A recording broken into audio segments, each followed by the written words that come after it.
Live from Boston, it's Keep Pound Den. Thursday, May 2nd, back in the studio here. We get the band back together tonight as well. Powered by Ortho Carolina, I'm at Keep Pound Den on Twitter. My name is Den. I'm your host tonight. Bobby's here as well. He's at Tacos and Slurpees. And a 3-game lead, Chris, joins us tonight as well. He's at Pepper Jack NBB.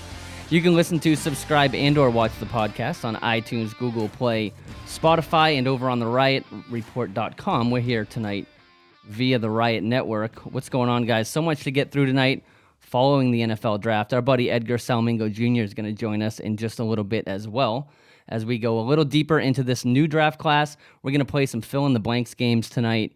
We're going to talk Hall of Honor, power rankings, and so much more with you guys. So definitely stick around with however you've joined us tonight, whether on YouTube, Twitter, Facebook, or Bobby's Twitter tonight too. Bobby, Chris, what's going on tonight, guys? Is that all we're talking about? I feel like you left some stuff out of there. Well, we'll talk about there's some hockey games, there's some important hockey games going on, right, Chris? Okay, yeah, I mean... No, we're definitely going to get into the sin bin about because... to lose, so... is it still 2-1? Yeah, but they just took a bad penalty. So there we go. It's that sack of shit, Marchand. Ooh. Yeah, not a favorable guy around the league, I guess. I can agree with you there. You know, man, like what's worse about it for me is like I think the NHL has been pretty proactive with concussions. I mean, the commissioner gave a speech today talking about eliminating headshots altogether. And then we can agree that was a pretty awful look, right? Yeah. The punch in the back of the head, you mean? Bobby, but it was after a whistle. One player was down on his knees. He was fine. It was just he hadn't gotten back up yet after diving. Marchand comes up behind him and just punches him square in the back of the head. No call. Clear as day. And then no suspension. And this is a guy with a greasy track record. So there you go. It upsets me. I'm hot. I'm sorry, Chris. I apologize. But unfortunately, we do come on tonight with some heavy hearts, of course, over the senseless and cowardly act, to use Greg Olson's words, that took place and took the lives of 2 students while injuring 4 others over at UNC Charlotte this week. Our hearts are with their family, friends, and with the whole UNC Charlotte community tonight, of course. These things got to stop, man. But let's get to our stuff. We had a good time over in Nashville. Oh, did we? Well, I did. I don't know about you guys. We'll get that first bar out of there. Shout out to the Tin Roof while we're here. We were over at the Tin Roof in Nashville for the last 2 days. You guys joined us on the phone, so technically, yeah, you were there. We were there in spirit. But it was some good times. We had Matt Harmon join us from Yahoo Sports. Awesome dude. We talked about Game of Thrones, some wide receiver stuff. It was a good time talking to him. He was a really cool dude. Also, Sheena Quick joined us.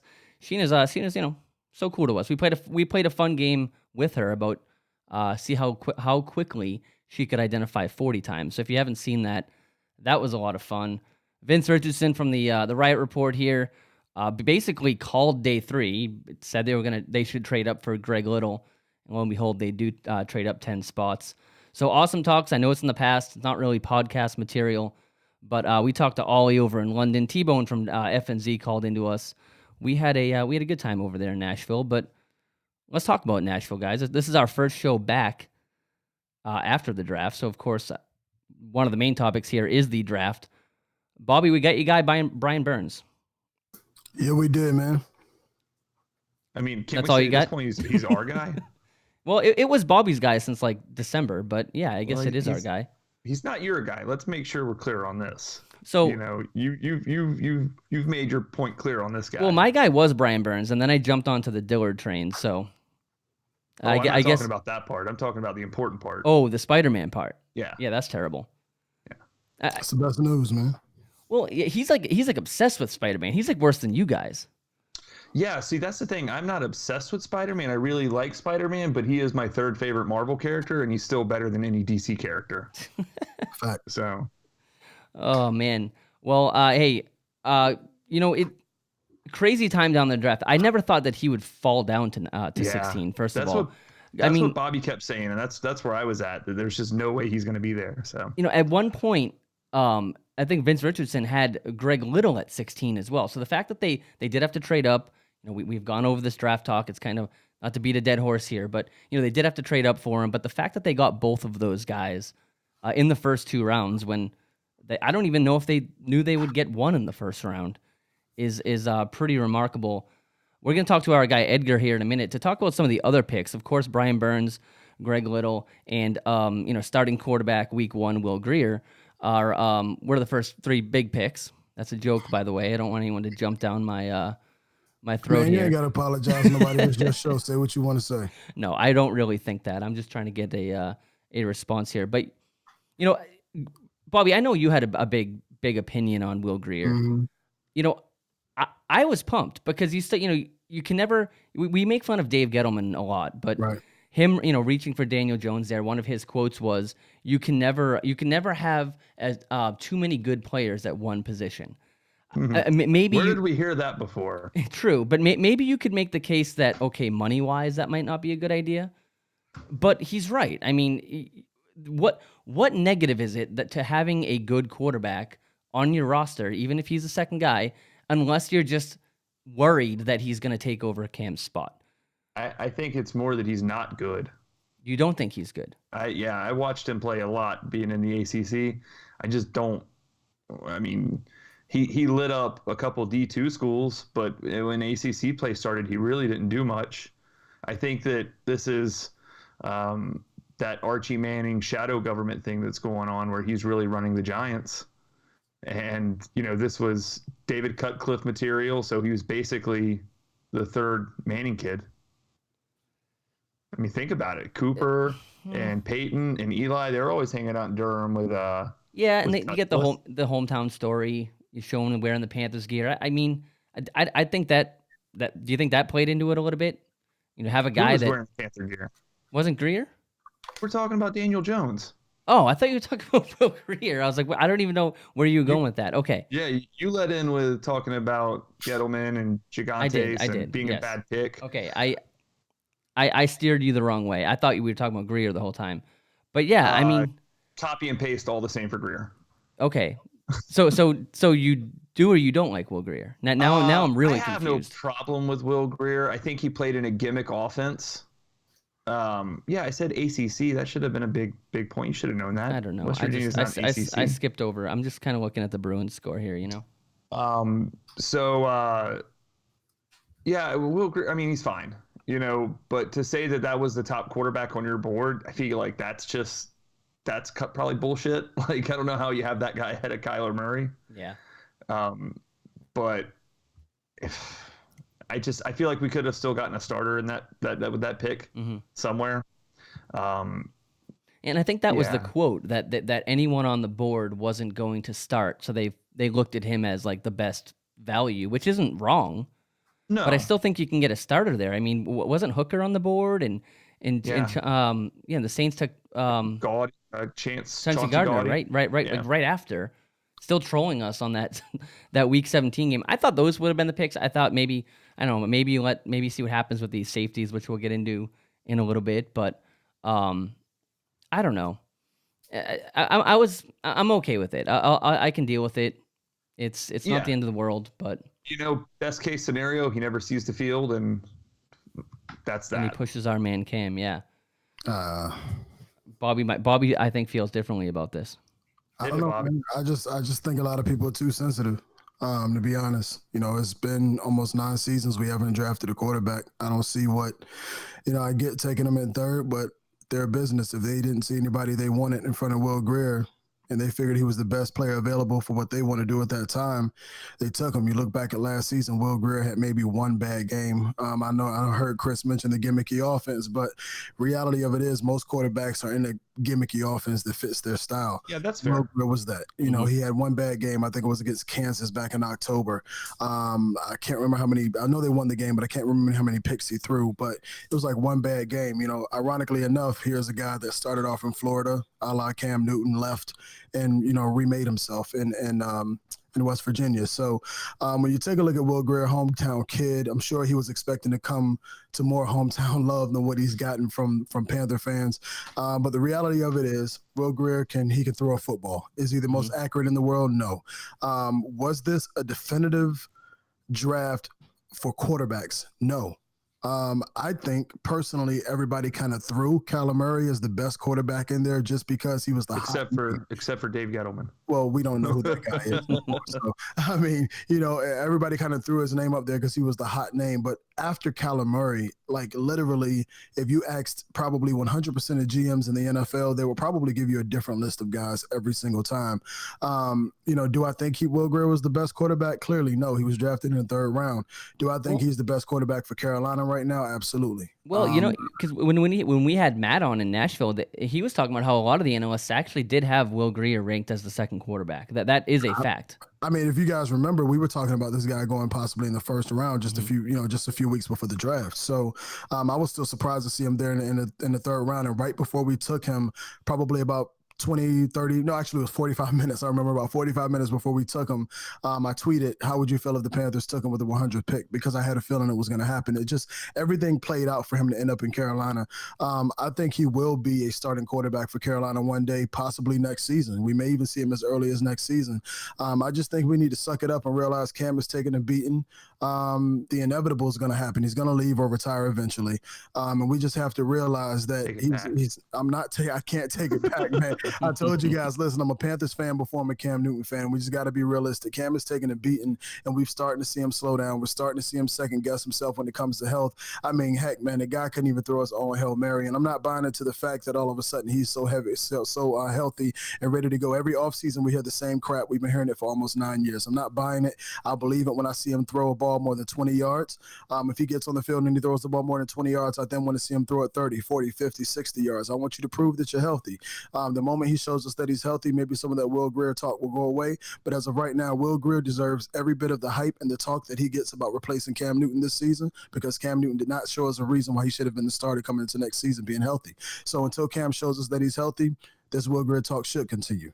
Yeah, no, I agree with that. I mean, boom, roasted. A healthy Cam Newton wins the race every time, but where does an unhealthy Cam Newton win? Come into play here too. So I do agree with you there, Bobby. But hey, sorry to take it so quickly, but we're gonna take a quick break, mostly just so that we can get Edgar on the phone instead of surprising him live. But we're gonna get Edgar Salmingo Jr. on the phone. If you guys follow us, you must know him. He's an awesome Panthers draft analysis. He has a lot of things to say about two of these guys in the draft who we're not talking about right now. So we're going to take a quick break. We're going to get him on the line, probably about 30 seconds or so, and we'll talk to you guys on the other side. Be right back.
Austin, it's Keep Pound Den. All right, thanks for hanging on with us there. We are back now and happy to be joined by our good buddy over on the West Coast. Thanks for making out the time for us, buddy. He is Edgar Salmingo Jr. at Panthers Analyst on Twitter. Long time no talk, Edgar. I know when we were down at the draft, you were like, we got to do a draft recap. And I was like, we are long overdue for this. What's going on, man? What's new? I'm good. I'm just sitting here wondering, when do I get to become part of the Keep Poundin' Hall of Honor? Oh, that's actually, you might actually be in the first class. We're going to get to that actually a little later in the show. So I'm happy you reminded me of that.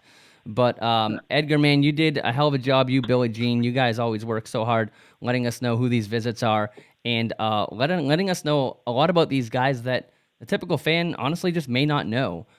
Since it does go, start to get deeper into those 7 rounds of the draft. And, we can talk about Brian Burns. We can talk about Greg Little. There's enough stuff about them to kind of go review, tons of highlights. Everyone knows the names, even Will Grier. When it starts getting into the deeper rounds, I noticed that you personally were high on two of the guys that did get picked in the later rounds, and kind of wanted to pick your brain on what we can expect from these guys. The first one being Christian Miller, man. Your quote was love, and then all caps love this pick, especially in round 4. What made you so happy about that pick of Miller, especially where it came? I saw your videos, and we'll get to why you like him. But what are your thoughts on Christian Miller in the Panthers defense? So when I was, me, Gene, Billy, and all the people that have been following the visits, for me as an analyst, like I don't have time to look at I'm not like a major NFL draft analyst. Like only really focus on who the Panthers have been looking at. And when Christian Miller's name popped up as a top 30 visit, I was like, interesting, right? And I thought of him as like maybe they go Andre Dillard round 1, and they go edge rusher round 2, or they go some other path in round 1. And it's like, okay, they need to get an edge rusher somehow, so maybe this is kind of like the backup pick, right? And so for them to get him at round 4, when I was thinking, this guy has a round 2 possibility, I was like, wow, this is an amazing pick. And what I saw, obviously everybody has highlights, everybody has splash plays that you can put on Twitter, put on YouTube, but this guy has it like compared to other high profile athletes, like has this tremendous bend for a guy his size. He's long, he's fast, he's physical. They term him as a linebacker, so sometimes you'll see him drop into space. So it's kind of nice to see him not just as a primary rusher, but at his peak, considering that he's had health issues and injuries. At his peak, I mean, if he could start edge and get tremendous production at Alabama and the SEC, then I can imagine like what he can do, what he translate to into the NFL. Yeah, I think one of his quotes was, "No human being can get that low," meaning to block him. And you sent out a video, and you actually retweeted it, I think today or maybe yesterday, about even though it was a tackling dummy, he's like lower than halfway down the thing. I mean, people, how do you block this guy if he's down at your knees and flying around you? And he is listed, like you said, at linebacker. We're going to be wearing number 50, which is interesting. Him and Burns both in the 50s. And Bruce Irvin, actually. All three of those guys will wear 50, 53, and 55 for the Panthers. And I think that, WFNZ was talking to Luke Kuechly down at the Wells Fargo, talking about the 3-4. And I think just even number-wise, doesn't that kind of tilt your hand as to how the Panthers might use not only Miller, but Irvin and Burns? Yeah, I mean, we've talked about this. You guys have talked about this a long time, like being multiple, being 3-4. I think at the end of the day, I know Luke Kuechly had an interview. At the end of the day, there's no such thing as a base defense that's like the majority defense anymore, right? Like the Panthers themselves are primarily nickel, but I think what they're trying to achieve is if you have a guy like Brian Burns or Irvin or Christian Miller on the outside, are they rushing? Are they a linebacker? We don't know, and that kind of throws that line off. So if I can't generate pressure just man on man, maybe I'll get pressure by confusing you. You don't know where the pressure is coming from. And so it's kind of like when we had Curtis Samuel and Christian McCaffrey. Like, are they running back? Are they wide receiver, right? Now we're in this mode like, are they defensive end? Are they linebacker? And that just creates problems for an offensive line that's trying to figure out where the pressure is coming from. Yeah, I was literally going to say that to you. I have it in my notes here. We talked about we talked to Will Brinson, we didn't actually talk to him. He said this on Twitter, but he said he would never draft a running back in the top 10. Referring, I think that was referring to Barkley. But when we talked to Connor Orr, we kind of asked him if he agreed with that. And what he said was, I think that Will is right, he said, that you would never take a standard running back. The guys coming out now aren't standard running backs. They're like, Christian McCaffrey and Barkley even. And those guys could go higher. And he said that, in a few years, you might even see them called a different position. And I was going to ask you, the line between, I guess, a linebacker, a D end, and an edge rusher, like, are they three different things? Sometimes one guy is all of them. It's almost like you almost like can't label someone with one of those positions, right? Yeah, I mean, we've been fortunate to have Thomas Davies his last few years, and so he is kind of like that 4-3 linebacker, and we kind of see him rush sometimes, but primarily he's, 2-point stance. He's kind of like behind the line. But now if you have a guy on the line, let's just say like Bruce Irvin, who cares what he is? I mean, I know people are big numbers guys. I know he's in the 50s, so like that throws people off. But yeah. at the end of the day, again, like you're trying to generate pressure. We tried it the regular way, it didn't work. So let's try something. Let's try confusion because the other way didn't work. Yeah, and I think that's what Luke said is we can line up the same way 10 different times and give you 10 different looks, you know.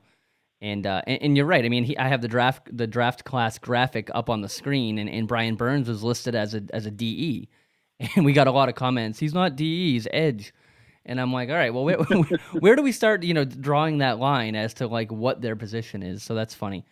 I know we only have. And I will say that. Go ahead. Oh, go ahead. Nope, all you. Go ahead. I was going to say it's really exciting to see them move in this direction because in the past, you know, when we were studying the draft classes and the free agency, we were looking at these bigger defensive linemen, right? So like Charles Johnson or Greg Hardy or like these big guys. And now in just the span of a year, they drafted Marquise Haynes, Brian Burns, they signed Bruce Irvin, now Christian Miller, like all these guys that are like 250-ish pounds.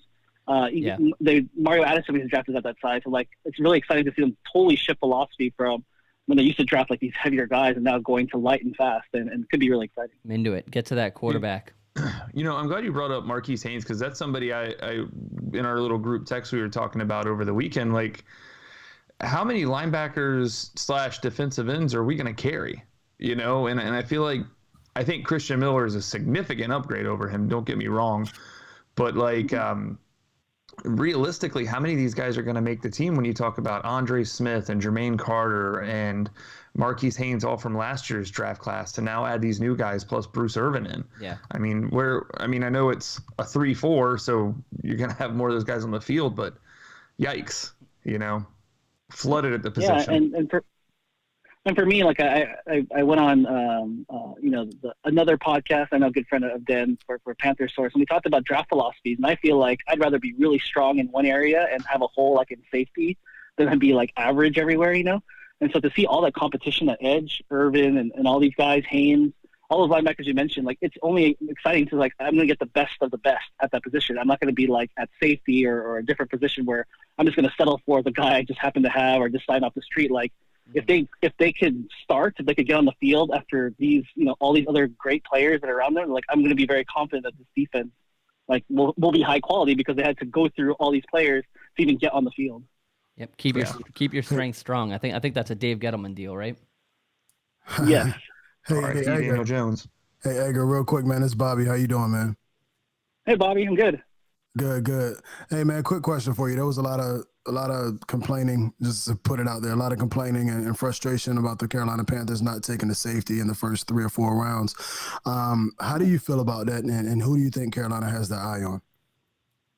I mean, there's 2 things that I thought of. Like one, like if you look at Marty Herning's history, like he's never prioritized safety. I mean, I hate to say this name, but Haruki Nakamura, right? Or these other guys are just hey man, you got to put $5 in the Haruki Nakamura jar. We don't say his name.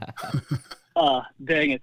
But he just never prioritized it. So if I'm going to sit here and expect him to draft a safety, I'm just going to grow old and just, you know, decay because it's never going to happen, right? I'm even lucky that they signed Eric Reed, right? And so I was just thinking like, they were thinking about like Chauncey Gardner-Johnson and Amani Hooker and all these guys. I was like, man, he's never going to do it, right? And on top of that, like he did draft a guy just like that, a safety nickel hybrid last year at around pick 100, you know, and Rashawn Golden, whether you like him or not, like they invested in him. And they might as well stick with him. And they also have these guys coming off IR. And so I think I could sit here and complain like, oh, they should go safety. But like realistically, it's like, what's it going to do? Like he's not going to do it. And you still have tons of guys out there like a Darian Stewart, like a Trey Boston that are out there that even in the middle of the year, if something went down, like there's somebody out there. So if they had to draft somewhere or keep their strength strong, I'd much rather they invest in the lines and figure out safety with someone who's like already has been productive that they don't have to develop because this front office, this Marty Herney guy, I've never seen him invest in safety or try to invest in safety. Yeah, I think I've mocked a safety to them every year, including this year. I had Savage going to them in the second round. So, but to be fair, Marty did just spend money on Eric Reed. True. You know. So, yeah, I don't know. Hey Edgar, I know we only have you for a few minutes, but the other one I wanted to touch on real quick was a pick that I was I wouldn't say upset with. I was just confused by as to where it came.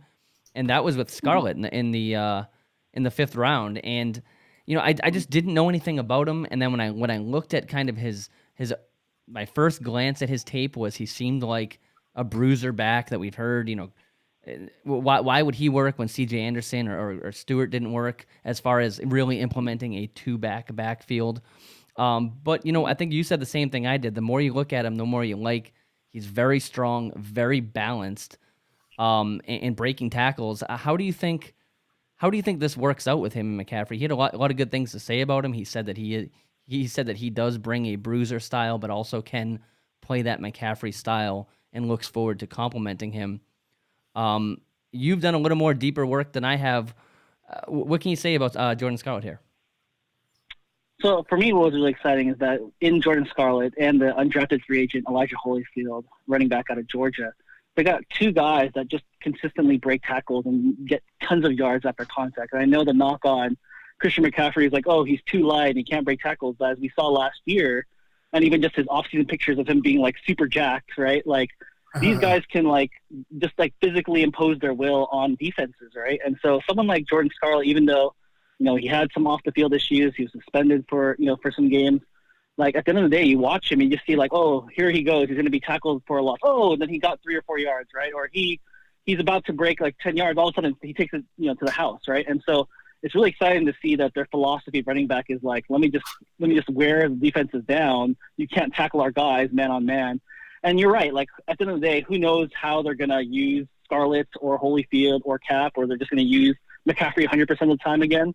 But if they do decide to mix it up and give McCaffrey some rest, I think it's very exciting that they got a fast guy in Scarlett who will also break tackles and take it to the house. I know some of the knocks on him are his pass catching. I watched there's one full cut up online of him against Kentucky, and he dropped a couple passes, but he took one for almost a touchdown. And so I think the quality is there. I think his pass blocking is really good for a rookie.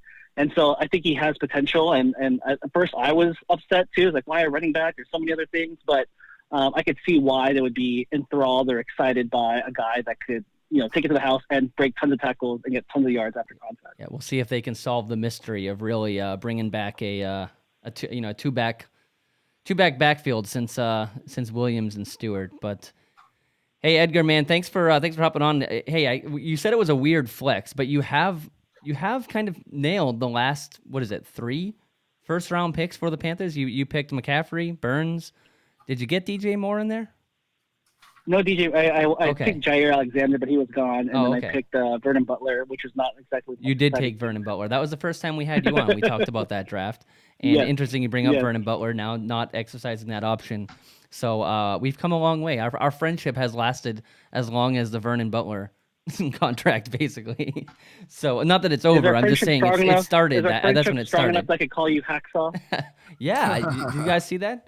My man Hacksaw retweeting me on Twitter. So anyway, Edgar, hey man, Edgar's over at Panthers Analyst. You probably already know that. I mean, if you're a Panthers fan, you got to follow Edgar on Twitter. And joining us from the West Coast, I know that we snuck you into a small window there. So thanks for hopping on, and we'll look forward to talk to you as the season progresses and see some of these guys in uniform. How's that? Of course. Thank you, guys. Thanks, Chris. Thanks, Bobby. Love all the work that you do. I'm just a fan as much as you guys are. Of you guys as you are of the Panthers. Thanks a lot, man. Love your work, too, Edgar. Keep it going, brother. Yeah, thanks, buddy. Thanks for coming on. All right, buddy. We'll see you. Of course. Later.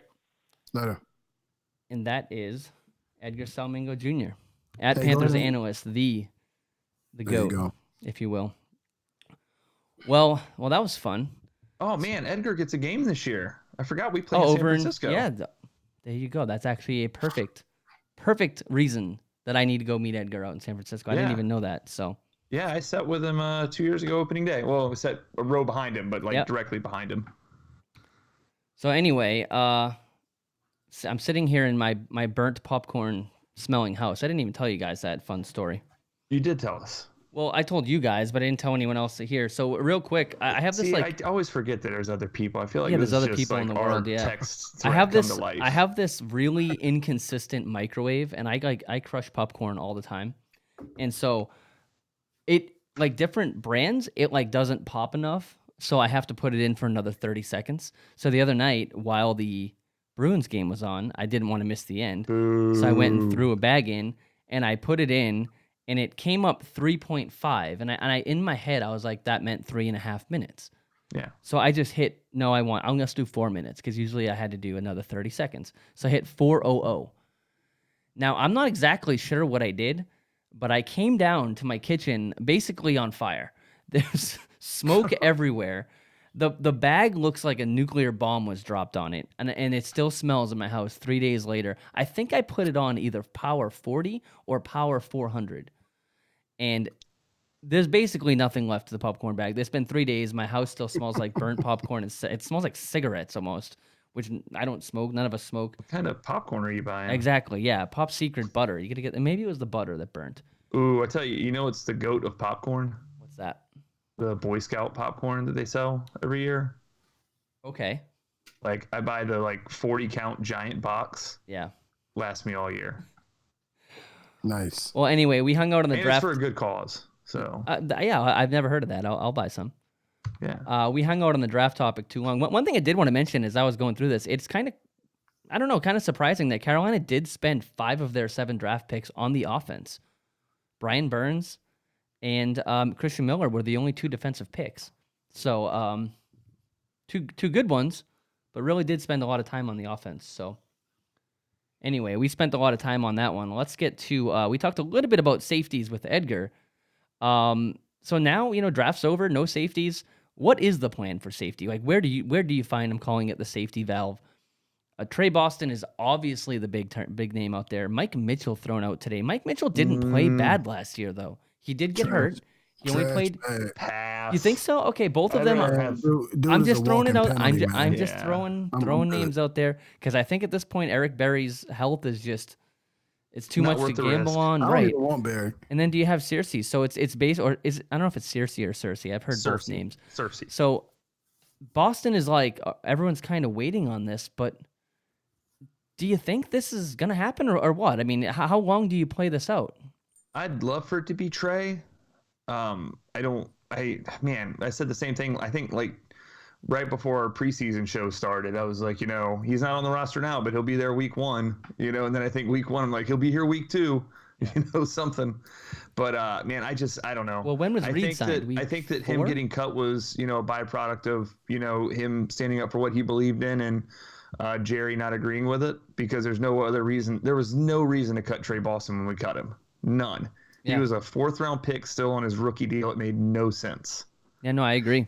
And so, I think that Trey knows who that was. And I think if Ron called him and said, hey, let's get weird, I think Trey would be in. But Trey also knows his value. He's been one of the most productive safeties over the last 2 years. My question that everyone has with free agency is why is he still out there then? Well, there's a lot of safeties. Do you think still it's out money? there. I mean, you can still ask the question about Ndamukong Suh and other guys. I mean, there's a lot of guys out here who can play ball, but they're still. I mean, listen. Yeah, but Trey Boston isn't. I don't know how to say this nicely, but he's not like a guy that can demand a lot of, like Suh right. could. But this is a league where we understand how good you are, but if you're not 22, you're old, right? We understand how good you are, and we know that you know what you're worth. However, we'll get to you when we get to you. And that's how it's been really for the last 3 years. I mean, look at what we did to Eric Reed last season. I mean, we didn't sign him until week 4 or 5? I mean, So when you start looking at guys who are veterans in this league, they know they're going to get their opportunity, but they know it's not going to be right now. You'll probably see these guys signed in the next couple of weeks, or you may see them not signed until an injury happens. Yeah, I think there's 2 things you got to keep in mind. You got the June 1st date, because that's when you don't lose compensatory picks anymore for signing free agents. And then I think the other one is week 3, the preseason, because you have a lot of these guys, I think you nailed one with Suh. That dude doesn't need to go to training camp. Right. You know that he's going to show up and he's going to be in shape and he's going to be ready to go. He's a plug and play player. Mm-hmm. Trey Boston is a plug and play player. And these guys, pretty smart at this point they know Trey was expecting to get a big deal 2 years ago and the year before this season. Well, no, wait, he's only been gone 2 years. He was Chargers and Cardinals, right? I didn't miss anything else. Yep. Yeah. He thought after his year with the Chargers, when he had 6 or 7 interceptions, he was going to get paid. Well, yeah. But the safety market just wasn't there. And now this year, with us paying Eric Reed, which in hindsight looks like an amazing deal after you see what Landon Collins got, I think Trey's real enough to know that he's not going to get anything near that. It's probably going to be a 1, maybe 2-year deal max. And, maybe he gets 7 or 8 million a year. And but you know I what? don't think he's going to get much more than that. And if he's not going to get much more than that, why would he put his body through the rigors of a training camp and put more wear on the tires? And I think that Trey, a lot of people kind of blame Trey for some of the secondary issues on his last year on the team here. And I think that when we saw what happened last year, maybe that opened some eyes like, all right, maybe it wasn't Trey Boston. You know what I mean? And I think that might have opened some more arms up to him. I never didn't like him. The expectations were through the roof for him coming into his second and third year because of what he did in limited playing time in 2014. What did he have? 2 touchdowns in 3 games and like 3 picks? Remember when we went on the 7-8-1 season where we went on the run? We won 4 in a row at the end. Right. Yep. That's when we had the pick 6, right? Yeah, I think he had 2 touchdowns. That's actually when I bought his jersey that night. But what I'm saying is, I think from a fan standpoint, that created unrealistic expectations. Yeah. Yeah. No, I get what you're saying. Yep. Totally. He's a defensive player. He's getting thrown out for the first time. Matt Ryan was just slinging bombs all over the field. It was sort of fluky, but I think the last 2 years have proved who he is. And does he really still live in the Charlotte area? Yeah. Okay. Oh, dude, he's always on Twitter asking people to go play golf with him and stuff. I mean, he was just, I'm sure you guys saw, but he was on Instagram, on his Instagram live, talking about, he was in the area in Charlotte. He was talking about how good the UNCC team, I think it is going to be. Listen, man, you're going to see a lot of that. It was just a couple of years ago we saw Cordero Patterson in the area, and everybody thought he was signing with the Carolina Panthers. You know what I mean? Like, you're going to see guys. Saw him at the airport. Saw him at Logan. It's a place where guys want to be. So you're going to see more guys. But listen, man, this safety thing, I think, we'll probably be asking this question 2 weeks from now. And like Chris pointed out, I think we'll be asking it in training camp. Possibly. Like Chris pointed out, after June 1st is when I'll probably see these moves made. Every time I see the Panthers app notification, I'm like, me too. And I look and it's like, come on, Trey. It's like the Top Cats final roster has been announced. I'm like, God damn it! Not that I don't care about the Top one, Cats. And that is a big one. News, but no, but the app now has me like. Every time it pops up, I'm like, oh, is this a safety? But it's not. So can we just for a moment think ahead? Let's look at what Marty Hardy has done as far as the linebacker position, or should we say the nameless position, right? Or positionless position. Here's what I would love to give him credit on. He's stacking us at linebacker right now. He's not only stacking us at linebacker, but he's stacking us with guys who can play, as Den said, the new term edge. I think stacking with pass rushers is hybrid. Yeah, hybrid pass guys. rushers. And that's something that we don't realize yet. But these young guys are going to extend Luke Kuechly's career. These young guys are going to make it so that Luke Kuechly's able to step off of the field at That's times. a good point, right? Yeah. Same. Right? What you say for McCaffrey in the offense, you could say for Kuechly in the defense. Absolutely. I get that. Absolutely. So these young guys that we're bringing in, it's not just why do we have so many linebackers? It's, hey, let's look at Luke. He's entering his 8th season. We always talk about the wear and tear Cam has on his body. What about Luke? He's entering his 8th season. He has a lot of wear and tear. He plays more than anybody on that field, and he plays harder probably than anybody on that field. So with that being said, we now have some guys that can say, Luke, take second down off, prepare for third down, and it's really a blessing in disguise that we took these guys because they're going to extend Luke Kuechly's career, and we have a bunch of young talent that can soak in all of that leadership from everything that Luke learned from TD. He soaked that in, and he's going to pass that on to these younger guys. And we just stacked up at linebacker, and I'm super happy, happy. And if it's third down, make sure it's not 3rd and 15 plus because the Panthers are the worst team in the league. Man, Actually, that's it doesn't matter what third down was. I would just look at my son. He'd be like, Dad, there's no reason to look. They're going to get it. Yeah. They're going to get it. Like every third down this year. I think they let up 6. Every game could be different. They let up 6 third downs of 15 or more to gain. So not good. That's ridiculous. Anyway, let's get into the world of David Tepper. Let's go check in our favorite segment. What layup is Dave Tepper making today? And there's actually 2 of them. Oh, I like this segment. Yeah, this is great. So there's actually 2 of them. I have the quote up here. Of course, Keep Pounding Day. Well, I'll hold the quote for a second. Keep Pounding Day was yesterday, 5-1. Very cool. Second-year owner. Stressing winning both on and off the field. There's the graphic from the Riot Report. It's like one of my favorite Kevin Ketchy photos, by the way. Just like the colors, I don't know. Shout out to Kevin. But he said, Dave Tepper says when he first came here that there's two ways that he wants to win, or we want to win, on the field and in the community. We're figuring out the on the field part right now, but definitely in the community. Keep Pounding Day. A lot of Panthers doing different types of community service. They kind of split up into a couple groups. Very cool. Going to be a yearly thing. I mean, layup, right? I didn't think of that though. That's pretty good doing it on 5-1. How you guys feel about that?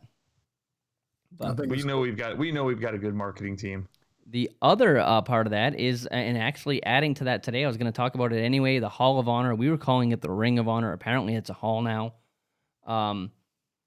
I think they're going to physically build something, if I understood correctly. And so, Bobby, last time we were on here, we talked about, everyone was like, who's going to be in the hall first?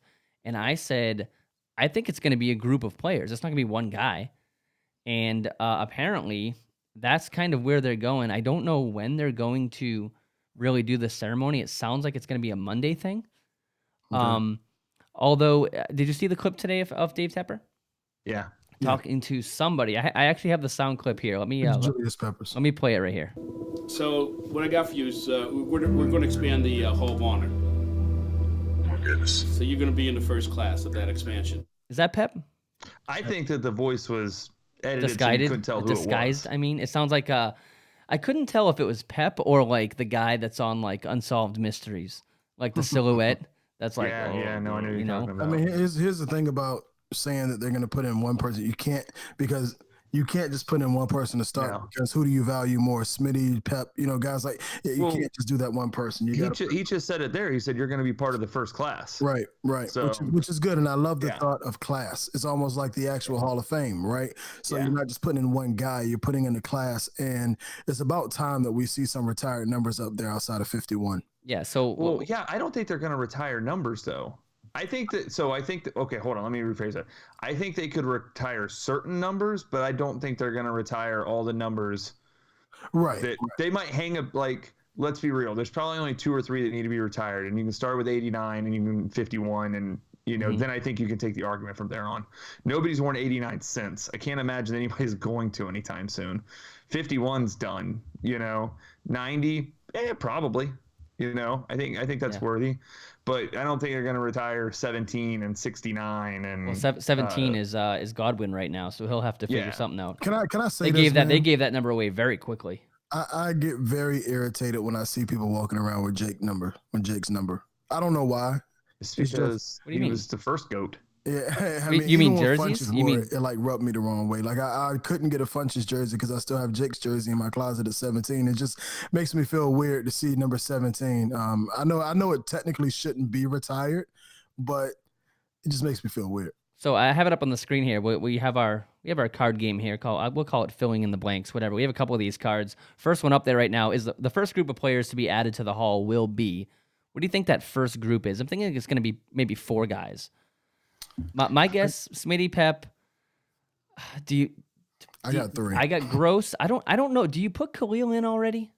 I put him in over Jordan Gross. Matt Khalil. Really? Matt Khalil. Yeah, I mean, because Jordan Gross was a very, very, very good player, but he wasn't a 5-time Pro Bowler and 3-time All-Pro. And is Mills like? Has he not technically? That's what I was gonna say. Yeah, does he still have to go in, or is he already in? Or Steve Smith, Sam Mills, and Julius Peppers. So you guys think Mike Rucker's out of the question? I think Mike Rucker will end up eventually, but if you put this is like the argument we had a couple months ago when they signed Eric Reed, and I said he's the best safety that ever paid for the Panthers on day one.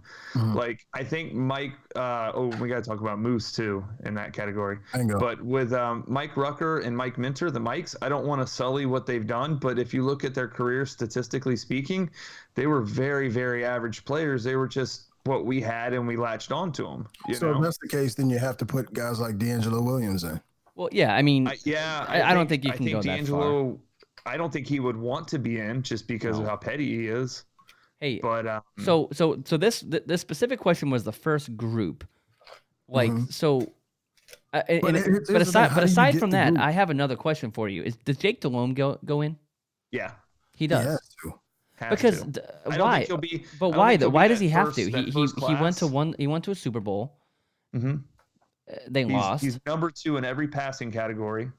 Okay. Oh, in the Panthers Hall. Okay. Yeah. Wait, do you think we were talking about the NFL Hall of Fame? No. I'm just thinking, like, is he good enough to have his number retired for the Panthers? Not retiring numbers. Okay. Okay. Yeah, it's not necessarily Because about obviously was he they're good not enough to doing get it. into Okay. It's about, did he perform up to the level of being legendary for a Panther? Okay. So then, what level of this Hall of whatever does your number also get retired? You got to be legendary status. So here you go. Like, think about like Green Bay. There are 10,000 names up on that wall at Lambeau, and like 10 of them have the same number. But there's only Reggie White, Bart Starr, Brett Favre. There's like 6 guys whose numbers are truly retired up Is there. it Donald Driver number retired? He might be on the Hall of Fame or the Ring of Honor there, but I don't think they've retired. You're right. I didn't really dissociate the two. I'm thinking that if they go up, their numbers are retired. But you're right. It's two different about things. Like these old AFL teams, like shit. Denver's got like 1,000 names up there. Like they retire people just for fun. Like so they have a halftime ceremony. When we were in San Francisco 2 years ago, they retired a guy's jersey at halftime, and it was like 4.5 seasons or something. I mean, the Broncos retired John Lynch's number, and what was he there? 2 seasons? Yeah, that's crazy.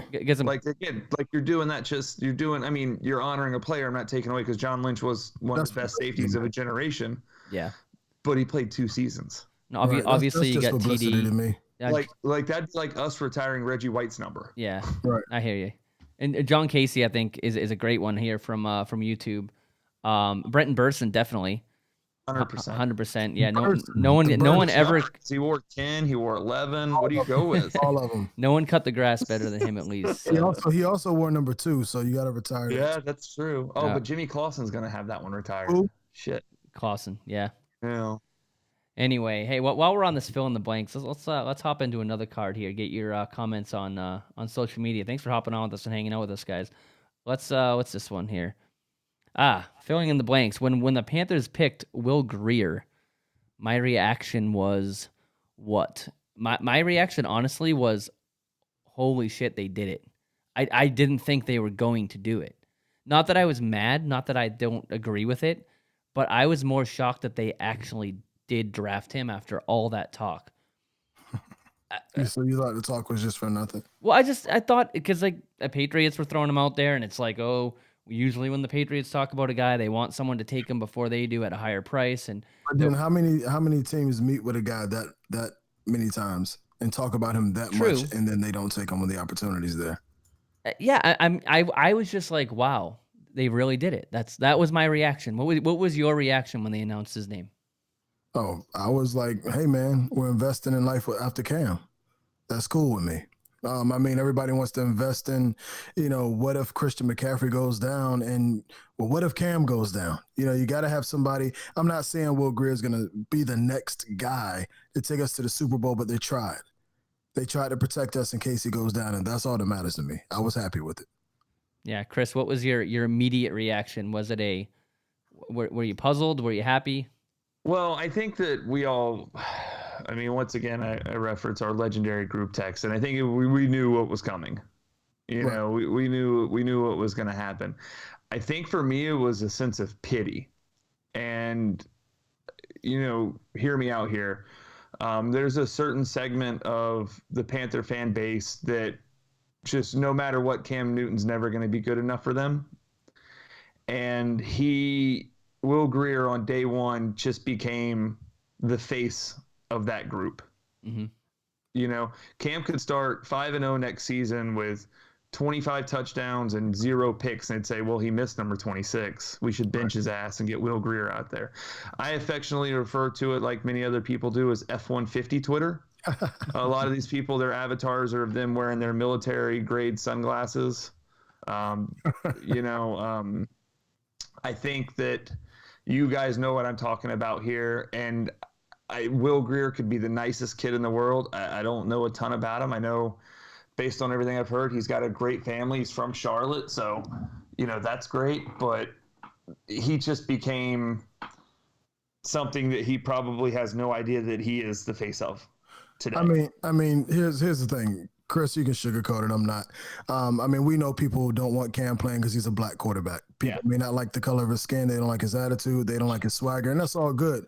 But the reality of it is, who gives us the best opportunity to win football games? Yeah. Okay, a healthy Cam Newton. I was going to say healthy Cam Newton. I may be biased, but a healthy Cam Newton, I'll take him any day over anybody in the league because I know he's unstoppable when he's healthy.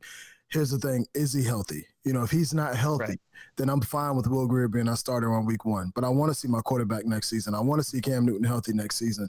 And you got to be out of your mind to think that Will Grier can come in this game and win more games than a healthy Cam Newton can. He can't. Is it a good investment? Sure. But we all know a healthy Cam Newton can't be beat out by Will Grier. People need to stop. They need to get out of their racist bag, get out of their bias bag, and quit with the bigotry and all of that crazy stuff, man. Listen, he is a quarterback that took you to a Super Bowl. He is a quarterback that was the first time we ever had an MVP in NFL history. Guys, just stop. Stop with the nonsense. Just appreciate him while you have him. There will be a day, again, I said it last year and I will continue to say it. There will be a day when Cam Newton is no longer here and people will say, God dang, I missed number 1. So appreciate him while you got him. Truth. So that was mine. Mine was, pity because he doesn't deserve the attention that just when I say he doesn't deserve, I don't mean he doesn't deserve to be there. He doesn't deserve this negative attention, right? And the face of the people who are going to represent what they're calling for. He doesn't deserve that. So wait. You think the Panthers picked him out of pity because he was still there? No. Pity for Will.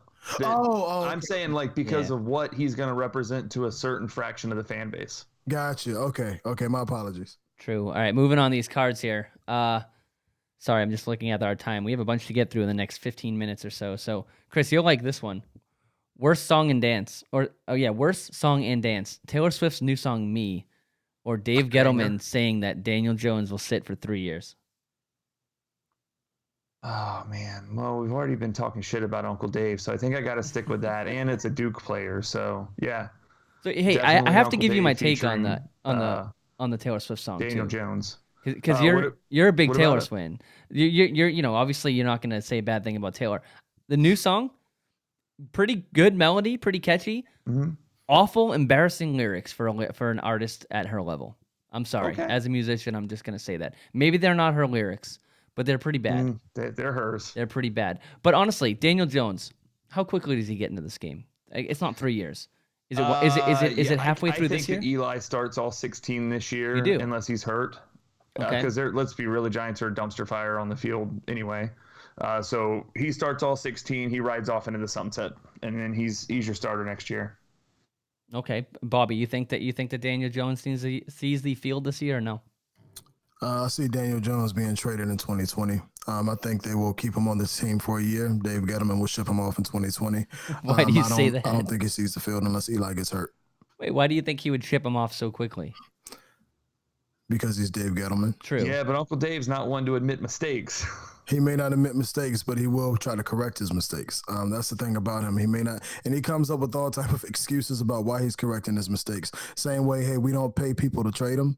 Yeah, you do. So, it's one of the things that I've learned about Dave Gettleman is he's not a stable creature. He's not at all. So, I think that was just like he said, he knew for a fact that another team was going to take him in the top 10, and then multiple reports come out.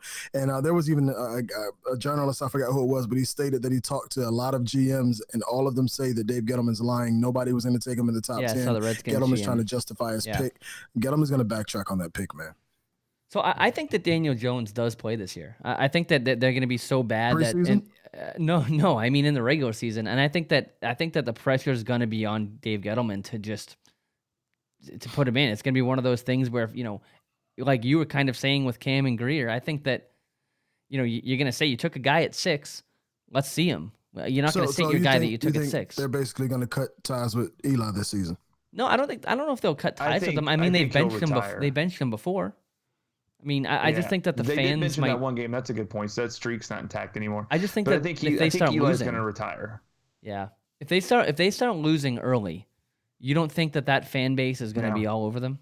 I do. Oh, definitely. Yeah, I also think that Uncle Dave's going to get fired after the season because of just how poorly he's handled everything with the Giants. Probably.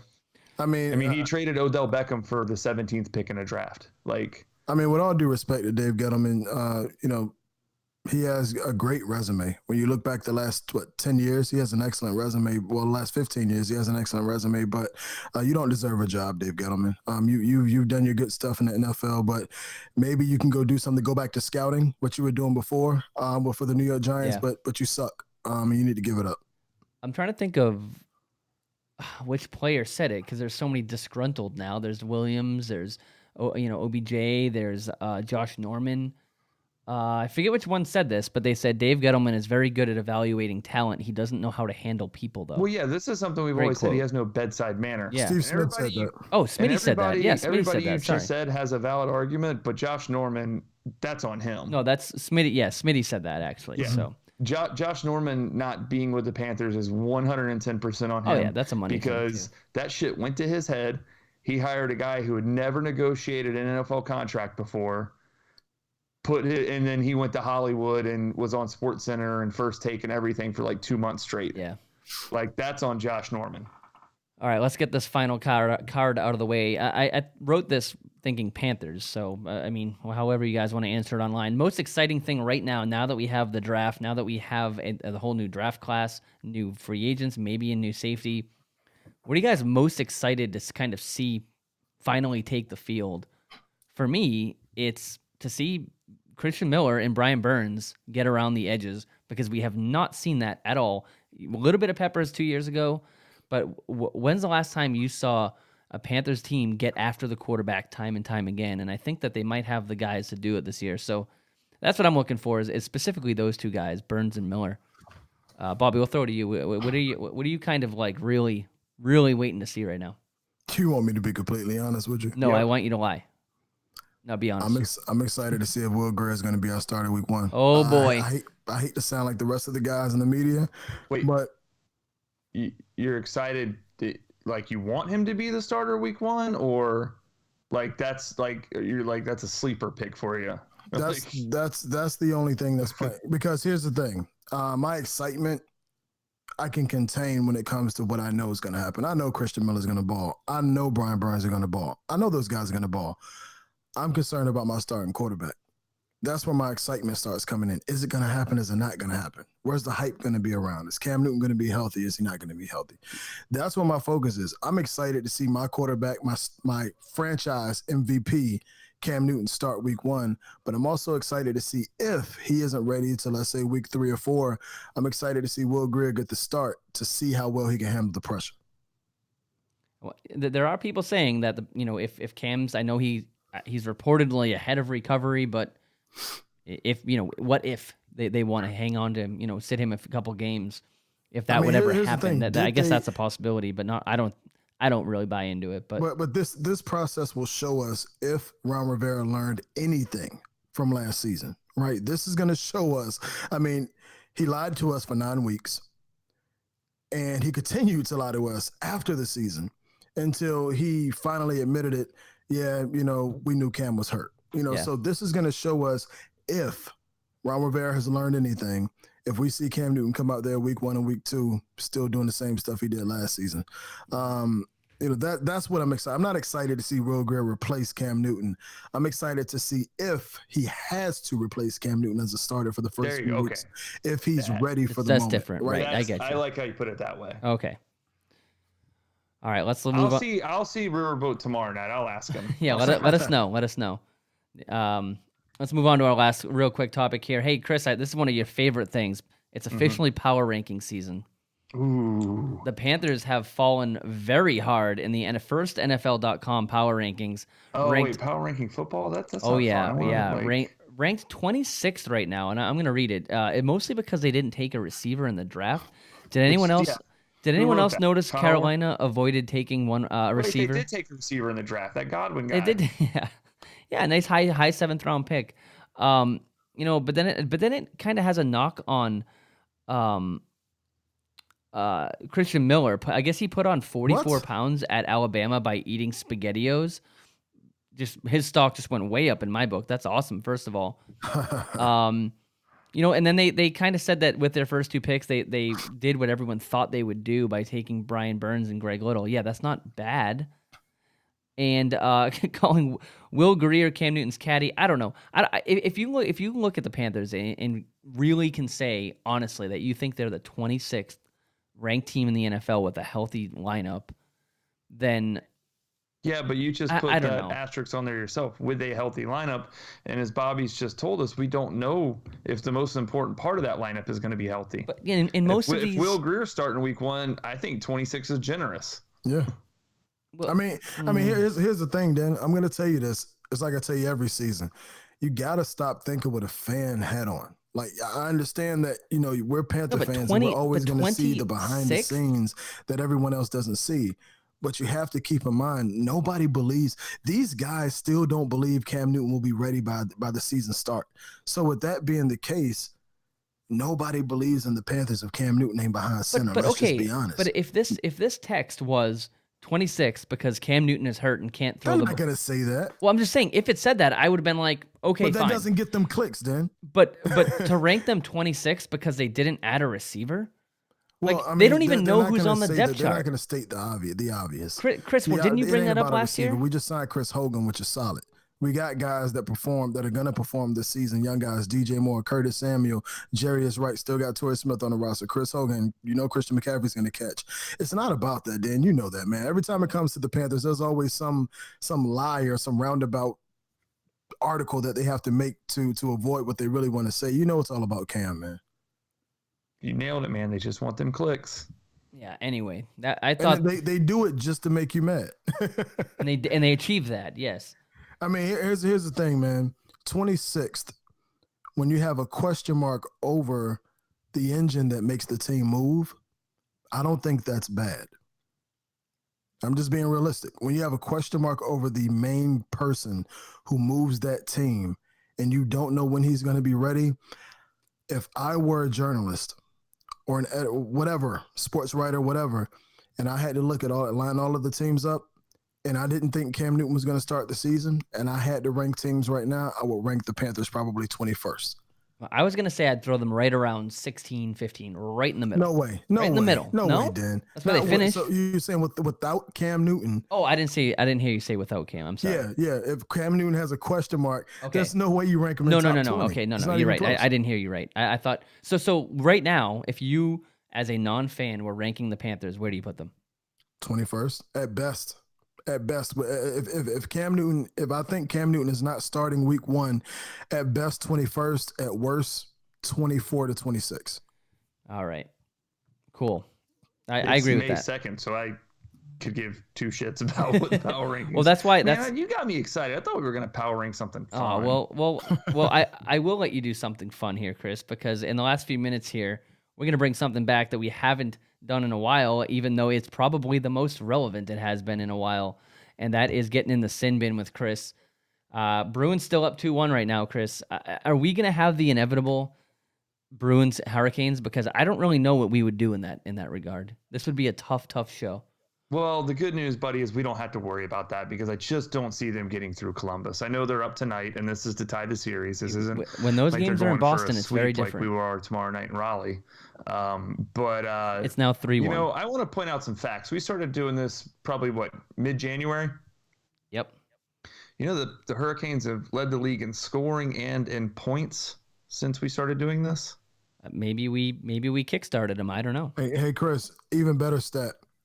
Since the day that I committed to the Hurricanes via talking to their Twitter, by the way, the Hurricanes are 7-2 in the playoffs. Since Bobby and here, you even have Mac on there too. I don't math good, but that's good. No, it is. And honestly, I do.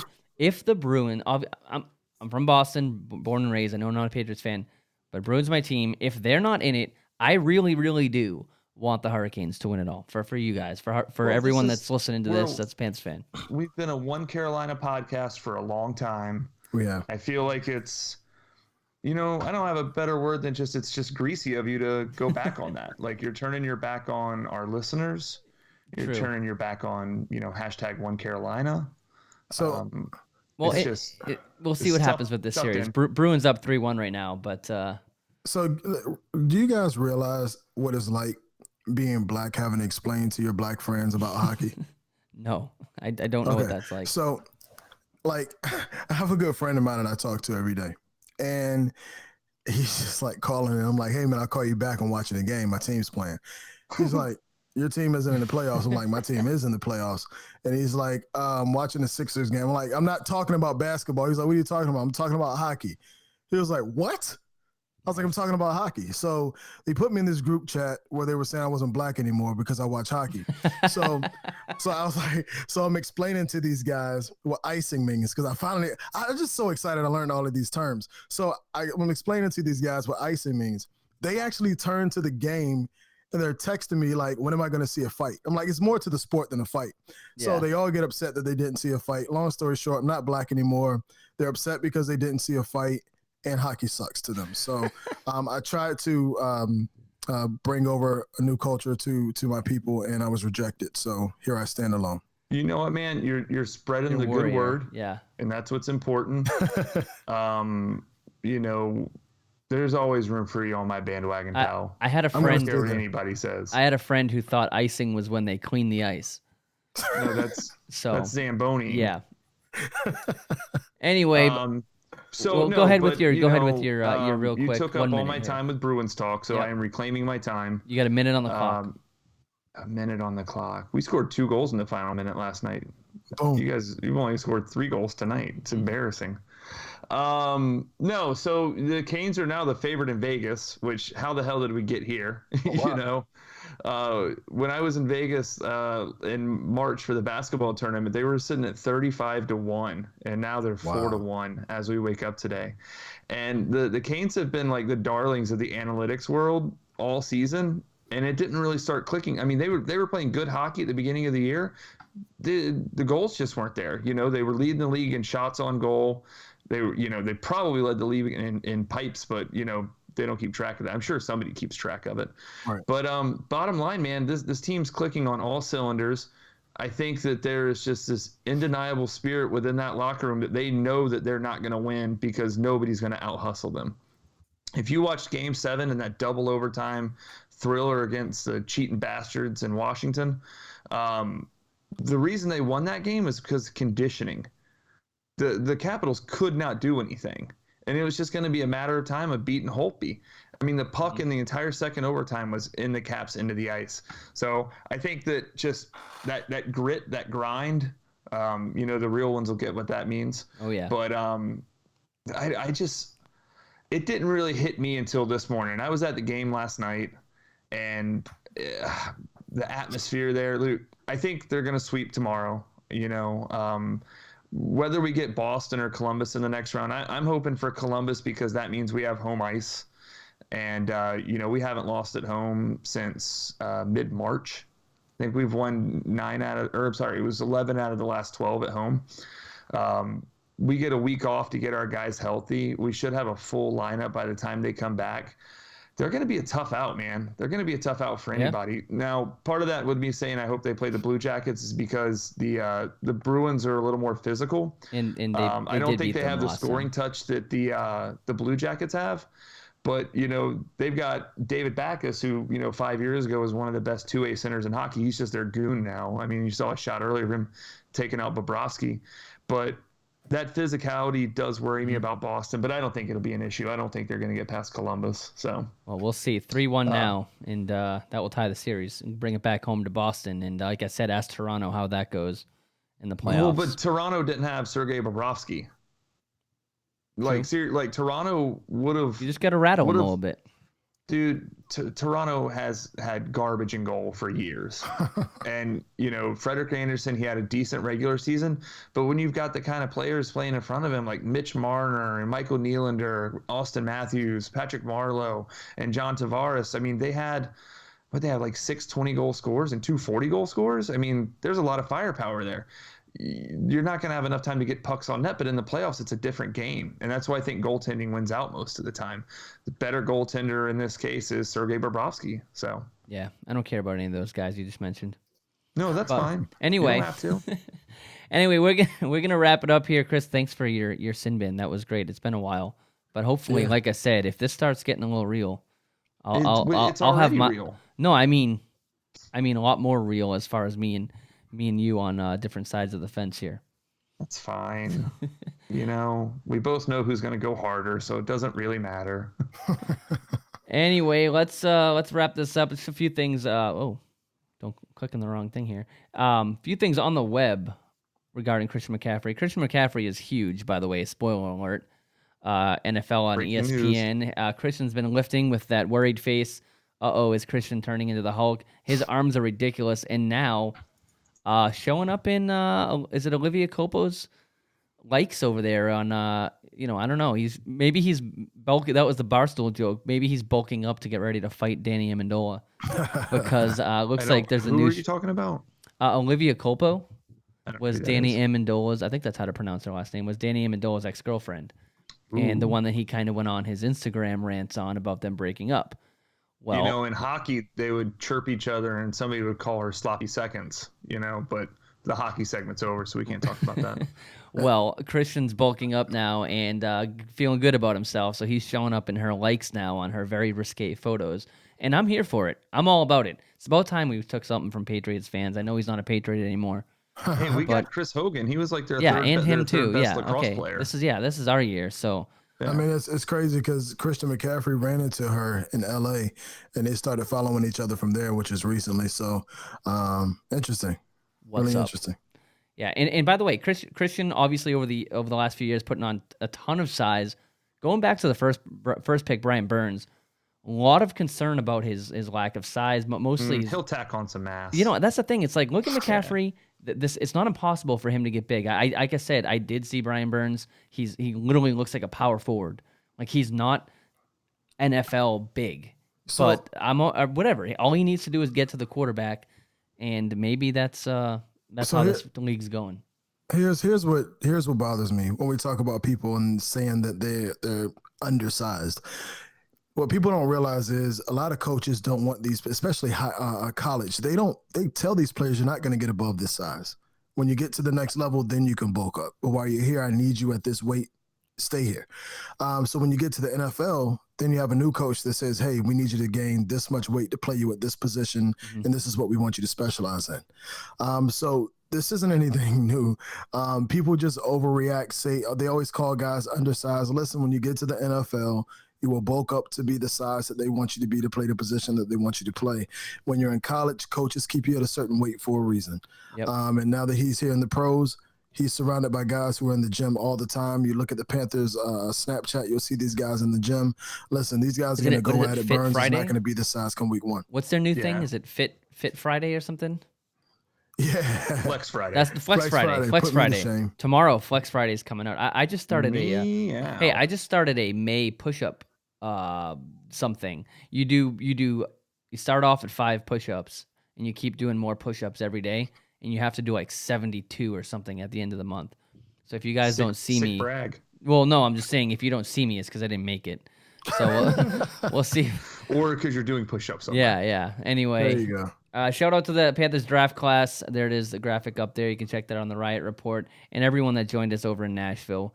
Vince, Sheena, Matt Harmon from Yahoo Sports was there. And shout out to the Tin Roof again. I tried crawfish.